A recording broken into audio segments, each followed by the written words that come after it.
As of recent weeks, Republicans are getting more and more concerned that it's not just going to end, that 2020 is not just going to end with the defeat of Donald Trump by Joe Biden, but also is going to lead to an electoral disaster of unprecedented proportions. Here we have a video of Ted Cruz basically warning that this could happen. Take a look. What do you think, Stan? I mean, the polls are bad. The betting sites are bad. They're 67-35 or something now for Biden. A lot of the swing states seem like they're double-digit differences with Vice President Biden ahead. Where do you think the election stands right now? Are you worried? I am worried. What I said is that it's volatile, that it's highly volatile. To put it in market terms, the delta in this election is enormous. That I think there are outcomes, if people are going back to work, if they're optimistic, if they're positive about the future, we could see a fantastic election. The president getting reelected with a big margin, Republicans winning both houses of Congress. I think that is a real possibility.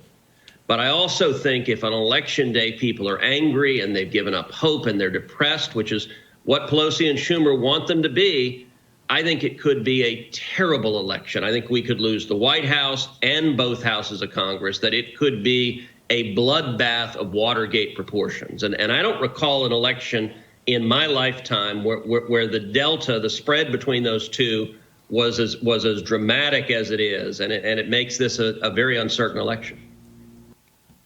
Could be as bad as Watergate. Watergate proportions. That's bad. That's real bad. And you could see him trying to struggle. I mean, it could be, it's uncertain. It's uncertain. He doesn't want to say, we're getting our asses kicked. It's not good for us.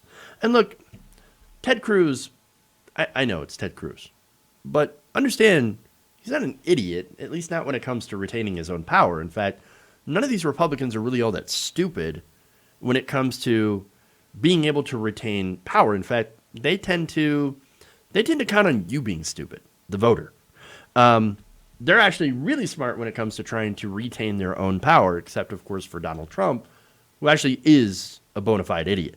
That said, understand that Ted Cruz has made these predictions before and has been correct about it. Back in 2017, he warned about a blue wave. He said that this election, midterm, was going to be an absolute blowout by the Democrats. And it was. Democrats ended up sweeping the House. They did lose the Senate.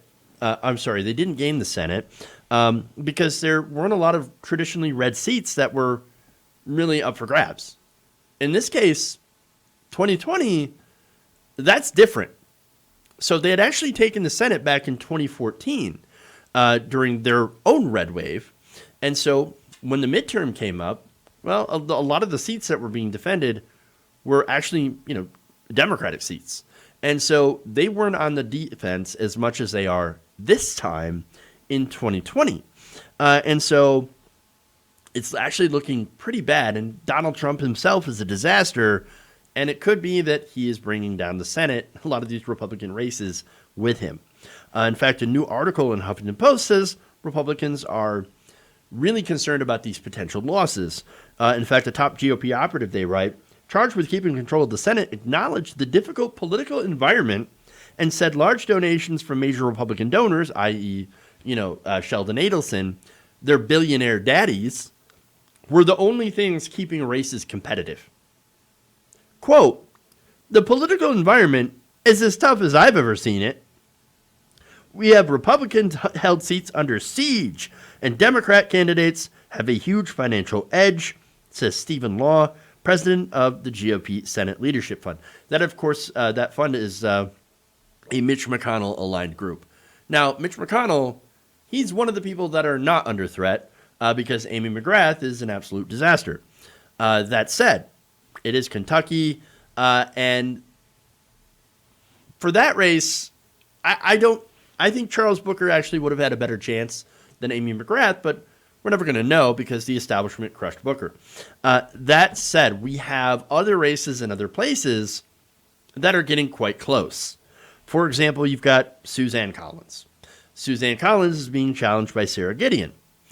Suzanne Collins is in a lot of trouble because she has been considered the, quote, so-called moderate, but in reality has been voting for Trump's judges, for example, with Kavanaugh. And so she's been under threat. And Gideon is calling her out for it, and she's doing an excellent job painting her as Donald Trump's candidate. Then you've got Lindsey Graham versus Jamie Harrison.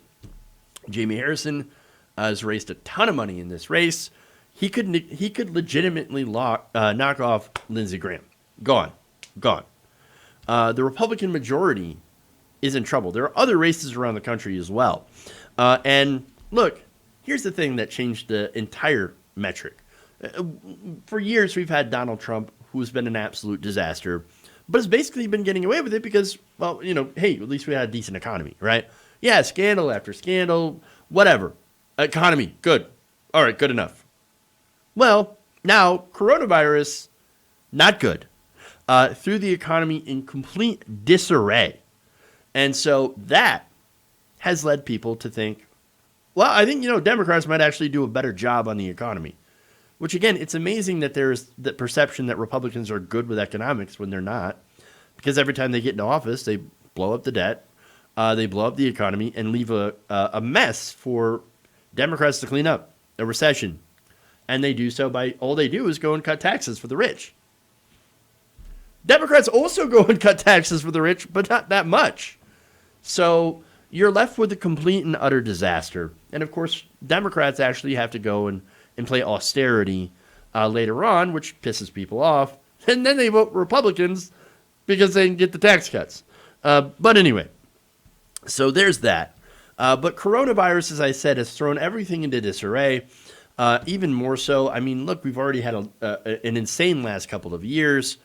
And now it's even gotten crazier and with this pandemic. And so here we go.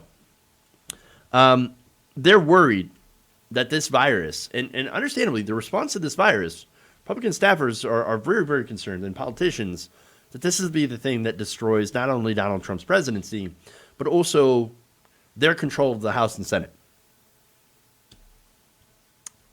Now, Cruz, however, he's gonna later say that no, it's Pelosi's fault that we don't have a coronavirus stimulus bill, that we don't have any more financial aid for American citizens. Now, understand that most of what Republicans have put out have just been giveaways to corporations and wealthy people, and have nothing to do with helping the average American person be able to survive coronavirus. But again, even the thing that was passed, the only piece of legislation that was passed, was still massively favored and tilted towards corporations. And Republicans said, no, that was too generous to regular people. That one $1,200 check and some expanded unemployment benefits of $600? No, too generous. No, we need to give everything, 99.9% of everything must go to the super rich.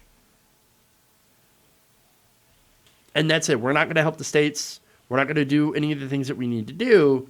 We're not going to help the post office. We're just going to do $1,200 checks because, hey, election year.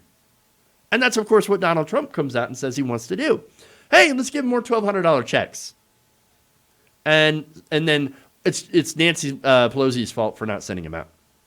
When Nancy Pelosi and the House Democrats had already passed the HEROES Act back in May in order to give another round of stimulus checks, and as well as continued unemployment benefits, help for the post office, help for the states, food aid, etc.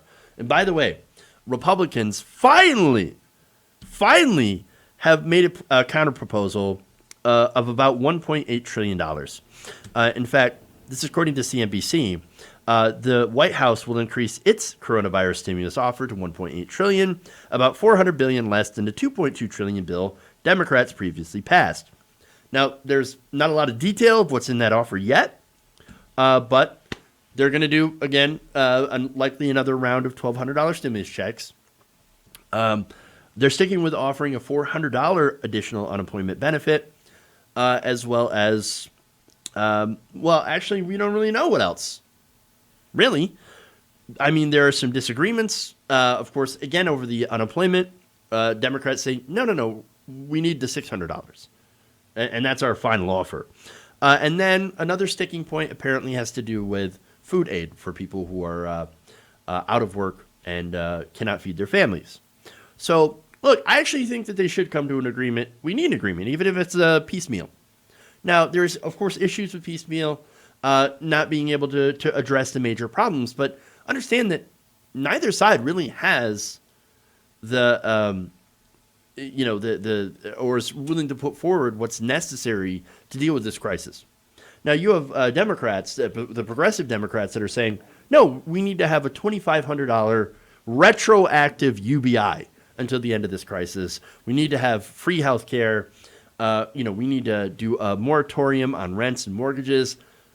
Only that kind of stuff will be sufficient to solve the economic crisis, the fallout of the pandemic. Full stop. Neither side is offering that, though. Pelosi won't even hear about that. She thinks $1,200 will be enough. Well, it won't be. It won't be enough. But that said, I still think that there should be some relief, because some is better than nothing. And so I don't care that Donald Trump wants to push out these checks in order to help him win election. I don't think it's going to do a damn thing for his reelection. He's already been a disaster. But if it helps one family be able to afford some food or to pay a bill for some amount of time, which it might cover like one rent payment, well, at least that's one more month that you had to live in your home while we try to figure out something else. It's something. And so I don't care if he pushes that out. That's great. Whatever. But we all know it's not going to be enough, and we have to continue to push for more. As far as whose fault it is, Republicans sat on stimulus for months and months and months, and it's gotten so bad now that only something short of, massive is going to even put the economy back in the right footing. And that's why, of course, Republicans politically are in for a world of hurt. They lost the economy to Biden, according to the polls, and it's too late for them to get it back. And so it's going to be, and I agree with Ted Cruz here, I think it is going to be a bloodbath. If you enjoyed this video, please give us a like and share with your friends. You can subscribe and help out the channel by becoming a patron. It's patreon.com/Jeff Waldorf, or you can become a channel member as well by hitting the join button below.